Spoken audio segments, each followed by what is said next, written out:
நம்ம பண்ணைக்கு யாரோ கோழி முட்டை மந்திரம் வச்சிருக்காங்கடி. நான் தான் வச்சேன். எதுக்குடி? அது மந்திரம் இல்லையா, ஆயுத பூஜை. மூதேவி, எங்க முட்டை தான் உனக்கு ஆயுதமா? ஏண்டி, ஆயுத பூஜைங்கிறது இரும்பு வச்சு கொண்டாடுறது. அப்படி சொல்றா? நமக்கு மண்வெட்டி கடப்பாறை தான் ஆயுதம். சூப்பரா. கோழிக்கு என்ன தெரியுமா? எங்க பெருமைய சொல்றா. அது வாய் தான்.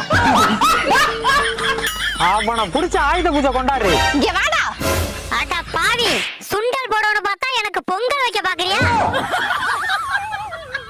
யோ, போன வருஷம் சுண்டல் வாங்க காசு இல்லைன்னு சோளத்தை வாங்கி கொடுத்து சோழியை முடிச்சு விட்டேன். இந்த வருஷம் என்ன வாங்கி தர போற? 1/4 கிலோ சுண்டல் வாங்கிட்டேன்டி. 1/4 கிலோ எப்படியா பத்தம்? பக்கத்து வீட்டுக்குலாம் குடுக்கறது இல்ல? வடக்கால வீட்டுல கருப்பு கொண்டக்கடலை வாங்கியிருக்காங்க, தெற்கால வீட்டுல மஞ்ச கொண்டக்கடலை வாங்கியிருக்காங்க, கிழக்கால வீட்டுல பச்சை சுண்டக்கடலை வாங்கியிருக்காங்க, மேற்கால வீட்டுல மஞ்ச சுண்டக்கடலை வாங்கியிருக்காங்க. எப்படியும் 4 கப்பு வீட்டுக்கு